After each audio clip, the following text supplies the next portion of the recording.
साहब, दहेज प्रथा को रोकने के लिए गांव में दहेज लेने देने पर रोक लगा दीजिए। अगर फिर भी कोई दहेज लेता या देता है तो उस पर भारी जुर्माना लगा दीजिए।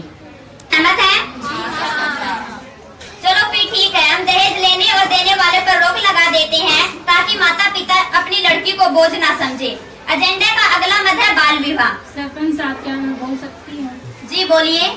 सरपंच साहब, लड़कियों की उम्र 21 वर्ष और लड़कों की उम्र 23 वर्ष से कम आयु में विवाह करने पर माता पिता को समझाइए और वह ना समझे तो उनकी सूचना पुलिस को देनी चाहिए। ठीक है, क्या सभी पंच सहमत हैं? तो फिर हम बाल विवाह करवाने वाले माता पिता को जागरूक करेंगे ताकि बाल विवाह को रोका जा सके। आज के एजेंडे का अगला मद है नशा मुक्ति। सरपंच साहब, क्या मैं बोल सकती हूँ? जी बोलिए। सरपंच साहब, गांव में विशेषकर युवाओं में नशे का चलन बढ़ता जा रहा है। रात होते ही केवल नशा करने वाले लोग ही दिखाई देते हैं। आप कृपया करके कोई कठोर कदम उठाएं जिससे हमारे गांव को नशे की दलदल से बाहर निकाला जा सके। ठीक है साथियों, तो हम नशीले पदार्थ बेचने वालों पर रोक लगा देते हैं। यदि फिर भी कोई बेचता पाया जाता है तो उसे पुलिस के हवाले कर दिया जाएगा। आदरणीय सरपंच साहब व उपस्थित सभी पंचों, आज की बैठक में जिन जिन मुद्दों पर चर्चा की गई थी वह सभी प्रस्ताव लिख लिए गए हैं। जो भी इनके समर्थन में है वह समर्थन वाले कॉलम में तथा जो इनके विरोध में है वह विरोध वाले कॉलम में हस्ताक्षर करेंगे। क्या कोई इसके विरोध में है? नहीं। तो ठीक है, आज के सभी प्रस्ताव सर्वसम्मति से पारित किए जाते हैं। आज की पंचायत की बैठक में बहुत ही महत्वपूर्ण विषयों पर चर्चा हुई। सभी पंचों व ग्राम सचिव का मैं आज की बैठक में उपस्थित होने के लिए बहुत बहुत धन्यवाद करती हूँ। अब पंच प्रियंका जी ग्राम सभा के सदस्यों को कानूनी साक्षरता की जानकारी देंगे। मैं आज इस बैठक में एक अहम ज्वलंत मुद्दे पर चर्चा करना चाहती हूँ। माननीय सदस्यों में से कुछ एक ने ही कानूनी साक्षरता का नाम सुना होगा, क्योंकि इससे संबंधित क्लब का हमारे राजकीय कन्या वरिष्ठ माध्यमिक स्कूल में गठन हो चुका है।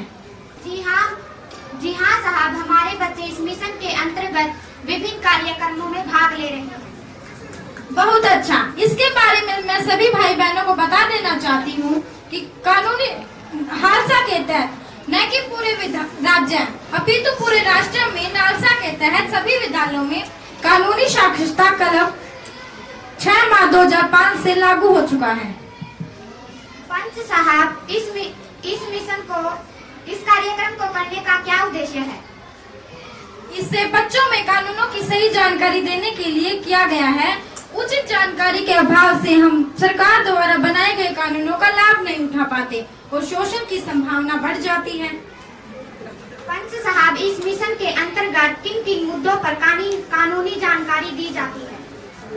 इस मिशन के अंतर्गत समाज के सभी वर्गों तथा व्यक्ति के जीवन से जुड़ी हुई प्रत्येक समस्या की जानकारी हेतु 18 विषय लिए गए हैं, जिसमें मैं कुछ संक्षेप में बताती हूँ।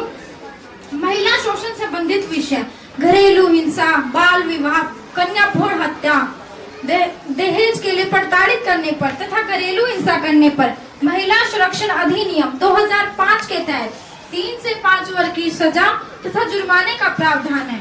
PNDT एक्ट के तहत कन्या भ्रूण हत्या करवाने तथा गर्भपात करवाने के लिए भी सजा का प्रावधान है।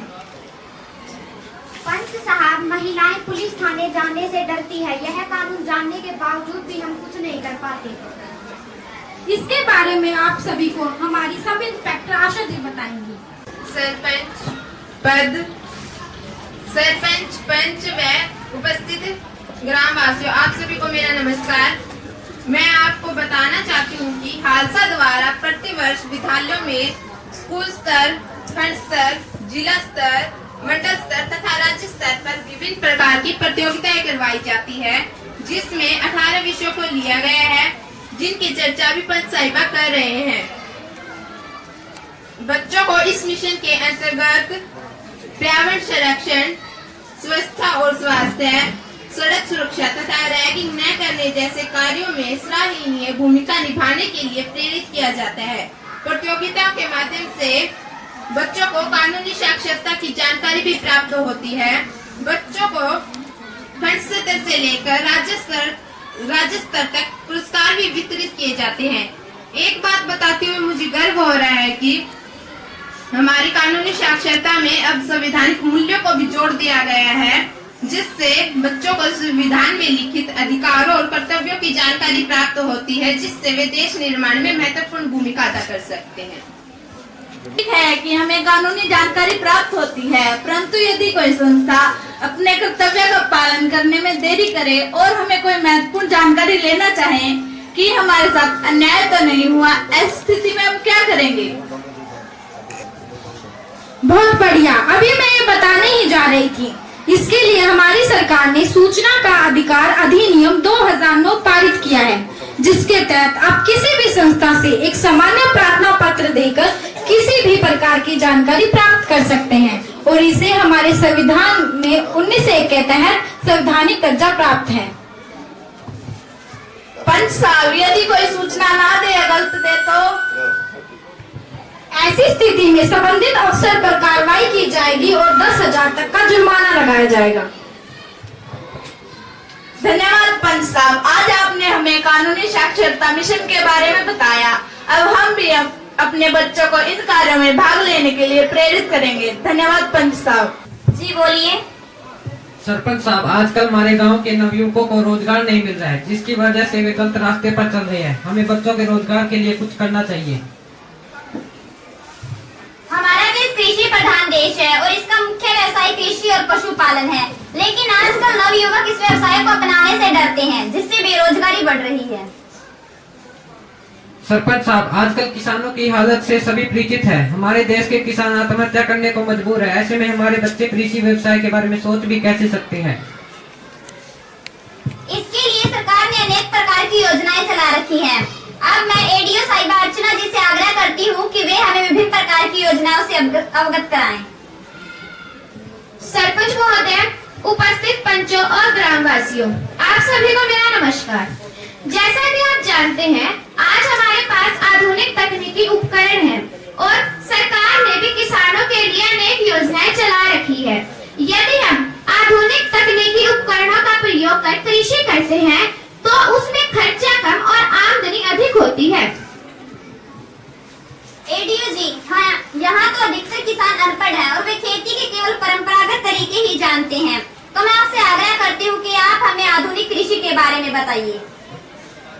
जी सरपंच महोदय, सबसे पहले मैं सभी किसान भाइयों से आग्रह करती हूँ कि वो अपने खेत की मिट्टी और पानी की जांच अवश्य करवाएं, जो कि कृषि विभाग से बिल्कुल मुफ्त कराई जाती है, और अपने खेत की मिट्टी को लेकर एक सॉइल हेल्थ कार्ड बनवाएं।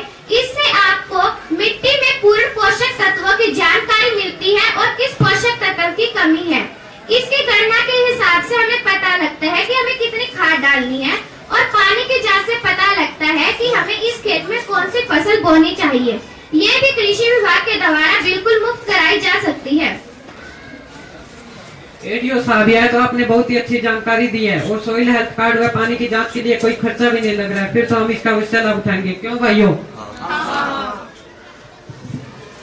और आप अपनी आमदनी को बढ़ाने के लिए बायोगैस प्लांट भी लगवा सकते हैं। बायोगैस प्लांट लगवाने के लिए सरकार हमें 12,000 रुपए सब्सिडी देती है।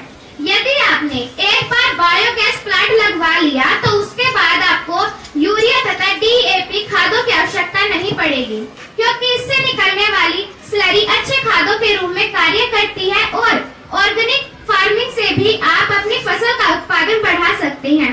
इसके साथ ही आप रासायनिक खादों से होने वाली बीमारियों से बच सकते हैं और आपका गैस सिलेंडर का खर्चा भी बच जाएगा, क्योंकि इससे आप अपने रसोई घर के काम